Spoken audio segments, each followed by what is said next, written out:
सोचिए, रात के 3 बजे हैं, आपका आपका कुछ महीनों का बच्चा सर्दी की वजह से रो रहा है और आप जाहिर है परेशान हैं। उस वक्त आपको क्या चाहिए? कोई कोई प्रयोग करने की सलाह या फिर एक सीधा और सुरक्षित रास्ता? आज हम इसी पर बात करेंगे कि नवजात की सर्दी खांसी के लिए सबसे सही तरीका क्या है। मेरा मानना है कि हमें सिर्फ उन्हीं चिकित्सकीय रूप से परखे हुए तरीकों पर टिके रहना चाहिए जो पूरी तरह सुरक्षित हैं। और मेरा पक्ष ये है कि देखिए, जिस गाइडलाइन की हम बात कर रहे हैं वो खुद ही कुछ पारंपरिक नुस्खों को अपना रही है। तो फिर सभी देसी नुस्खों को एक सिरे से खारिज कर देना, ये तो मतलब एक तरह की दोहरी बात हो गई ना। देखिए, जब मैंने ये गाइडलाइन पढ़ी तो मुझे सबसे जिम्मेदाराना बात ये लगी कि ये बच्चे की नाजुक इम्यूनिटी को सबसे ऊपर रखती है। ये कहती है जब शक हो तो कुछ भी ऐसा ना करें जो डॉक्टर ने ना बताया हो, जैसे कि सलाइन लेजल ड्रॉप्स या फिर बाथरूम में भाप का माहौल बनाना। इसमें कोई जोखिम नहीं है। गाइडलाइन में साफ लिखा है कि 1 साल से छोटे बच्चे को शहद चटाना कितना खतरनाक हो सकता है, उससे बोटुलिज्म का सीधा खतरा है। तो यहाँ सुरक्षा ही पहली और आखिरी प्राथमिकता है। बिल्कुल, शहद वाली बात से तो मैं 100% सहमत हूँ। बिना डॉक्टरी सलाह के बच्चे को कुछ भी खिलाना खतरनाक है। लेकिन यही तो असली मुद्दा है।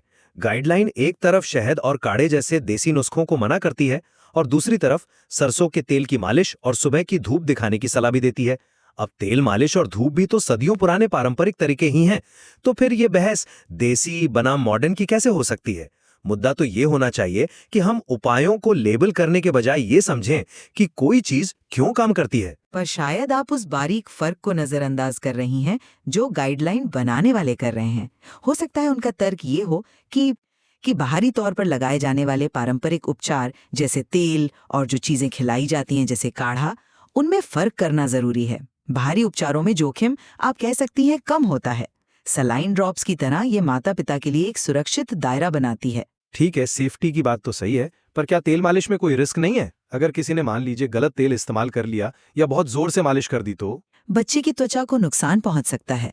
तो मुद्दा उपाय के लेबल का नहीं है, बल्कि उसे सही तरीके से करने की जानकारी का है, जिसके बारे में गाइडलाइन ज्यादा कुछ नहीं कहती।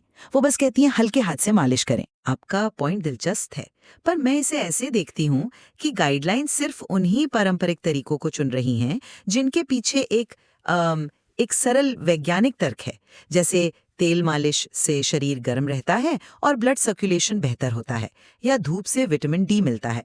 ये उन नुस्खों के खिलाफ हैं जिनका कोई सिद्ध आधार नहीं, जो सिर्फ सुनी सुनाई बातों पर चलते हैं। एक मिनट, लेकिन अगर हम आपकी बात मान भी लें तो क्या ये माता पिता के लिए और ज्यादा कंफ्यूजन नहीं पैदा करता? ये फैसला कौन करेगा कि कौन सी परंपरा वैज्ञानिक है और कौन सी नहीं? गाइडलाइन का ये जो अधूरापन है वो माता पिता को इस उलझन में छोड़ देता है कि वे किस पर भरोसा करें और किस पर नहीं। मुझे नहीं लगता कि ये उलझन पैदा करता है। उल्टा ये तनाव में घिरे माता पिता को एक सीधी सी लिस्ट देता है, ये करें और ये बिल्कुल ना करें। ऐसी स्पष्टता उन्हें किसी भी तरह के प्रयोग से रोकती है। लेकिन क्या ये उन्हें सोचने से भी नहीं रोकती? एक बीमार बच्चे के साथ सोचने से ज्यादा सुरक्षा जरूरी है। और यही अप्रोच माता पिता को यह समझने से रोकती है कि कोई उपाय असल में क्यों काम करता है और क्यों नहीं। नतीजा यह होता है कि वे सिर्फ एक लिस्ट पर निर्भर हो जाते हैं, बजाय इसके कि वो देखभाल के पीछे के सिद्धांत को समझें।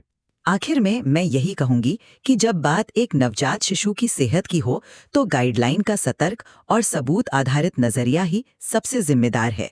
हमें सिर्फ उन्हीं उपायों पर भरोसा करना चाहिए जिनकी सुरक्षा पूरी तरह साबित हो चुकी हो। और मेरा मानना है कि सुरक्षा सबसे ऊपर है, इसमें कोई दो राय नहीं।